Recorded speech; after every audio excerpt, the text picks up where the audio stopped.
بسم اللہ الرحمن الرحیم۔ السلام علیکم ویورز، کیسے ہیں آپ سب؟ اللہ پاک سے دعا ہے کہ آپ سب خیریت سے ہوں۔ حضرت ابوبکر صدیق رضی اللہ عنہ کو بچپن ہی سے ان حضرت صلی اللہ علیہ وآلہ وسلم کے ساتھ بے حد محبت تھی۔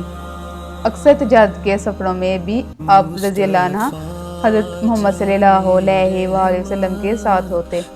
آپ رضی اللہ عنہ ابتدا سے ہی دیانتدار راست باز تھے۔ آپ رضی اللہ عنہ کو بت پرستی، شراب نوشی اور دوسری قسم کی برائیوں سے نفرت تھی۔ آپ رضی اللہ عنہ صاحب حیثیت تاجر تھے۔ مکہ والوں کو آپ رضی اللہ عنہ کی ایمانداری پر مکمل بھروسہ تھا۔ نبی اکرم صلی اللہ علیہ وآلہ وسلم کو جب نبوت سے سرفراز کیا گیا تو حضرت ابوبکر صدیق رضی اللہ عنہ نے مردوں میں سب سے پہلے اسلام قبول کیا۔ آپ رضی اللہ عنہ نے مسلمان ہوتے ہی اسلام کی تبلیغ کے لیے جدوجہد شروع کر دی، اور آپ رضی اللہ عنہ کی دعوت پر حضرت عثمان رضی اللہ عنہ، حضرت زبیر رضی اللہ عنہ، حضرت طلحہ رضی اللہ عنہ، حضرت عبد الرحمن بن عوف رضی اللہ عنہ، حضرت سعد بن ابی وقاص رضی اللہ عنہ اور حضرت ابو عبید رضی اللہ عنہ اور دیگر افراد مسلمان ہوئے۔ ان حضرت صلی اللہ علیہ وآلہ وسلم نبوت کے 13 سال بعد مکہ میں رہے۔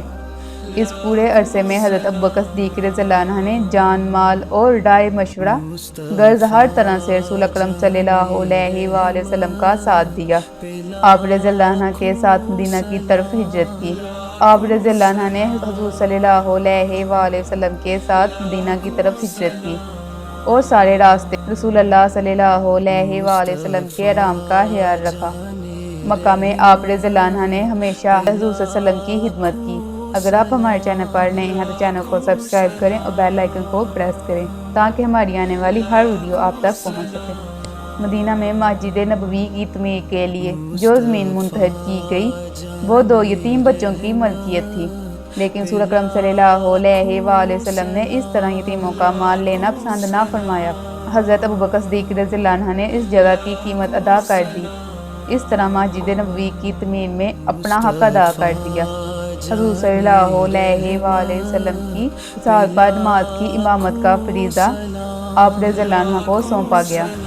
اللہ تعالیٰ ان نیک بندوں کے صدقے ہم سب کی پریشانیاں دور فرمائے اور ہم سب پر اپنا رحم اور کرم عطا کرے، آمین۔